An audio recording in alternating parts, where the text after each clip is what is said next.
حضرت لقمان نے اپنے بیٹے کو جو نصیحت کی ان میں سے ایک نقطہ ہے وَلَا تُسَعِّرْ خَدَّكَ لِلنَّاسِ، اپنی گردن کو اکڑا کر، منہ پھلا کر، رخ پھیر کر کسی سے ملاقات نہ کرو۔ یہ گویا کہ شتر مرغ کا رویہ ہے۔ اسعر شتر مرغ کے لیے استعمال ہوتا ہے جس کی گردن اکڑی ہوئی اونچی ہوتی ہے، وہ غرور میں نہیں ہے، اللہ تعالیٰ نے اس کی ساخت ویسے بنائی ہے۔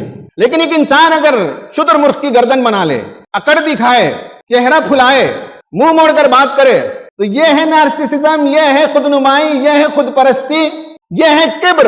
وَلَا تَمْشِي فِي الْأَرْضِ مَرْحًا، اور زمین میں اکڑ کر نہ چلو، یعنی بیہیویئر میں اور ایٹیٹیوڈ میں دونوں میں یہ رویہ صحیح نہیں ہے۔ ایک ہے کہ آدمی بات کرے بغیر چہرہ موڑ لے تو یہ ایٹیٹیوڈ ہے، اور اکڑ کر چلے زمین پر یہ اس کا بیہیویئر ہے۔ إِنَّ اللَّهَ لَا يُحِبُّ كُلَّ مُخْتَالٍ، ہے یہ لام سے یہ لفظ بنا ہے، یہ تخیل بھی اسی سے بنتا ہے، یعنی یہ آدمی ایک تخیل میں مبتلا ہے کہ یہ سب کچھ ہے، یہ عظیم ہے، یہ انتہائی خوبصورت ہے، یہ بڑا ذہین ہے، یہ بڑے منصب کا مالک۔ ایک تخیل ہے صاحب، ایک ہیلوسینیشن ہے، ایک امیجنری ورلڈ میں یہ رہتا ہے، ایک ایلیوژن ہے ایک انسان کا۔